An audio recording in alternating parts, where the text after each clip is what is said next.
நண்பன் நெல்லை ஏர்வாடி சுல்தான் உங்களிடம் ரொம்ப நாளாக தொடர்பு இல்லாமல் இருந்தது. இப்போ திரும்பவும் தொடர்பு ஏற்படுத்தி கொள்கிறேன். இதையெல்லாம் கவனமாக பார்க்க வேணும். இதெல்லாம் ஜாஸ்தி பார்க்குறதே இல்லை நீங்கள்லாம். எதனால் அப்படி செய்கிறீங்க? உயிர் காக்கும் மருந்தெல்லாம் நல்லா சொல்லித்தர்றேன். எல்லாம் நம்மக்கிட்டே இருக்கிறத நல்லா அதான் யூஸ் பண்ணிக்க தெரியாமல் இருக்கிறீங்க. ஒரு டான்ஸு, ஒரு ரெக்கார்ட் டான்ஸு, அது இது போட்டோன்னா அதெல்லாம் நல்லா விரும்பி பார்க்குறீங்க. எங்களை மாதிரி பெரிய ஆள்லாம் உயிர் காக்க மருந்து போடும்போது அதை கவனிக்கிறதே இல்லை. அது உங்களுக்கு எதுக்கு? உங்களுக்காக வேண்டி தான் நாங்கள் பாடுபட்டு சொல்லிக்கிட்டு இருக்கோம். ஏன்னா நாம் ஆஸ்பத்திரிக்கு போனதில்லை, மாத்திரை மருந்து வாங்கி சாப்பிட்டு பழக்கம் இல்லைன்னு சொல்லி தான் உங்கள்கிட்ட ஏற்கனவே சொல்லியிருக்கேன் நான். இதை பார்த்தாவது நீங்கள் நல்ல ஒரு இதாக நல்லா கவனமாக இருந்து அதுக்கு உண்டான முயற்சி செய்யணும்.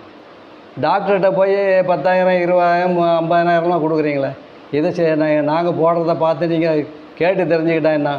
அதுதான் ஒரு பழமொழி சொல்லுவாங்க, மூத்தோர் சொல் முன்னே புளிக்கும் பின்னே இனிக்கும்னு சொல்லுவாங்க. இதெல்லாம் மனசில் வச்சு நீங்கள் அதை கண்டினியூ பண்ணணும். இப்போ நான் முதல்ல ஒரு மருந்து சொல்கிறேன், அதை கேட்டு தெரிஞ்சுக்கிடுங்க. அதே மாதிரி செய்யுங்க, ரொம்ப நல்லாவும் இருங்க. அதாவது அடிக்கிற வெயிலில் இந்த கண்ணெல்லாம் ஜாஸ்தி எரிச்சல் வரணும். அப்புறம் ரெட்டாலாம் கலரு ரெட் கலரில் இருக்கும், மெட்ராஸ் ஐன்னு சொல்லுவாங்க. அதெல்லாம் வராமல் இருக்கணுன்னாக்கா நீங்கள் என்ன செய்றீங்க, ஒரு இது இருக்குது, கேஸ்ட்ராயில்னு ஒன்று இருக்குது. அதான் ஆமணக்கு எண்ணெய், விளக்கெண்ணெய்ன்னு சொல்லுவாங்க அதுக்கு. அதை நைட்டில் 2 சொட்டு விடணும்.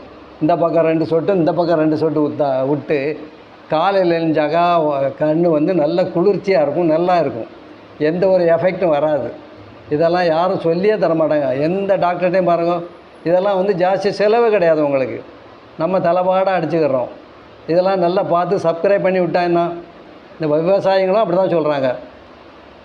காலையிலேருந்து நைட் வரலும் இருக்கிறோம், நம்மளை திரும்பி கூட பார்க்கறதில்ல அப்படின்னு ரொம்ப வருத்தப்பட்டு சொல்கிறாங்க.